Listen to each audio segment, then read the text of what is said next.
Setelah dilakukan penahanan oleh penyidik terhadap Agus Winarto atau Gus Tumin atas dugaan tuduhan kasus percobaan pencurian, perampokan, dan perbuatan tidak menyenangkan, tersangka ditahan sejak November 2019. Akhirnya, permohonan pra-pengadilan dikabulkan oleh Majelis Hakim, sehingga pada tanggal 18 November 2020 Gus Tumin bisa dibebaskan. Sidang putusan permohonan pra-peradilan pada tanggal 17 November 2020 atas kasus yang menimpa Agus Winarto alias Gus Tumin akhirnya dikabulkan oleh Majelis Hakim.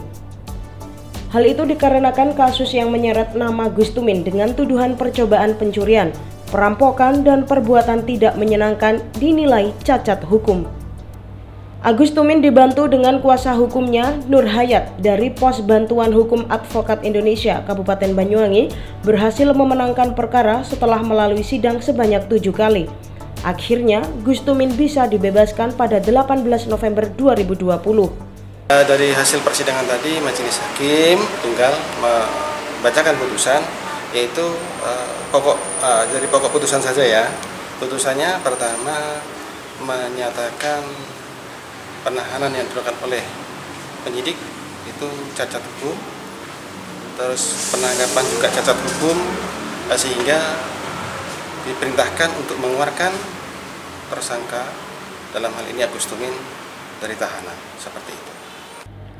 Sementara itu, Nur Hayat selaku kuasa hukum dari Gus Tumin menyampaikan kecacatan hukum dinilai dari tata cara proses penyelidikan dan penyidikan yang berkaitan dengan surat pemberitahuan dimulainya penyidikan atau SPDP.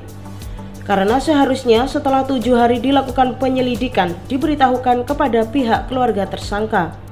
Namun lamanya proses penyidikan yang menyeret nama Gus Tumin, Majelis Hakim menilai hal tersebut merupakan cacat hukum.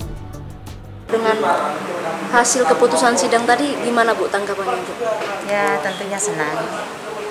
Kita nanti bisa berkumpul kembali bersama suami. Suami pun begitu bisa berkumpul kembali bersama keluarga. Intinya kita bahagialah, senang. Keluarga Gus Tumin pun sangat bersyukur atas keputusan pengadilan yang sudah membebaskan Gus Tumin. Dirinya berharap agar kejadian serupa tidak terulang kembali. Novita Kamil, Banyuwangi TV, melaporkan.